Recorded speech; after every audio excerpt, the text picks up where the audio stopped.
we're far from the shallow ground.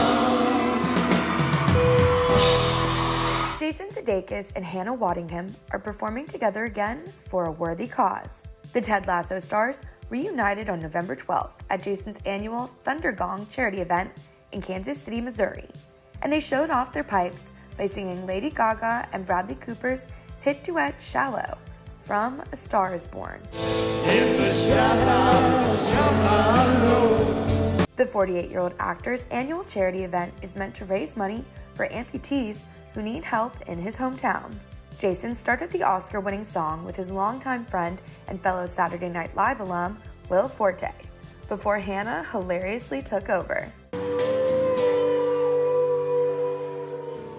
Tell me something, boy.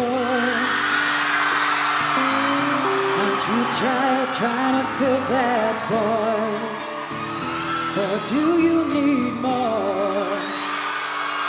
The dynamic duo's epic reunion comes less than 6 months after the series finale of Ted Lasso premiered. The Apple TV Plus feel-good comedy series won a total of 34 awards over the years since its release in 2020 and was nominated for a whopping 127 awards. Out of those awards, the cast won Outstanding Comedy Series at the Emmys in 2021 and 2022, and they won the SAG Award for Outstanding Performance by an Ensemble in a Comedy Series in 2022. Winning all of those awards was merited, and it's a good thing Hannah was a part of it, as she almost decided not to.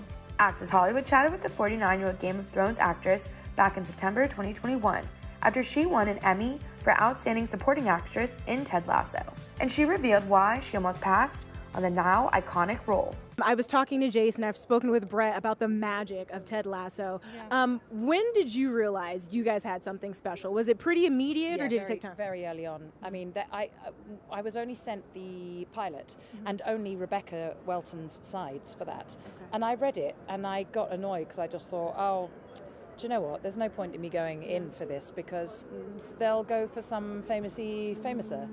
And I thought, well, I'll go along anyway, but it just annoys me because I really would love this, and I knew how much it had got under my skin and how much it was irritating me that I thought I wasn't going to get it. Yeah. That's when you know that something is precious. I love that. So beautifully said and so true. You talked about the fact that it was your daughter's illness that actually got you to the point where you decided to audition? Yeah, well, no, she had been very ill. I was shooting on Krypton in Belfast for Warner Brothers, and I said to my rep, both here and in London, I can't have that moment where I can't get back to my girl again. So if it's something at home, then fine. Then this meeting came in, and I was like, I would love to do that, but I can't. I know that the meeting, the chemistry read would be in LA and blah, blah, blah. And then I came over here and I said to Jason, once we'd been kind of hanging for a while, I went, so where are you going to shoot this? And he went, Richmond. And I went, Richmond as in like half an hour from my house. Yeah. And I thought, I'm gonna rugby tackle any woman to the ground who thinks she's having this part over me. It's mine. I love it. Mine. I would love to see that rugby tackle. Yeah, I was literally like the eyes went. Listen, you are too statuesque and gorgeous. If I would have run the other way, too tight. I'm like, that's your role, girl. That's your role. You have it. In my life, I was just like, yeah, ooh, it's mine. on.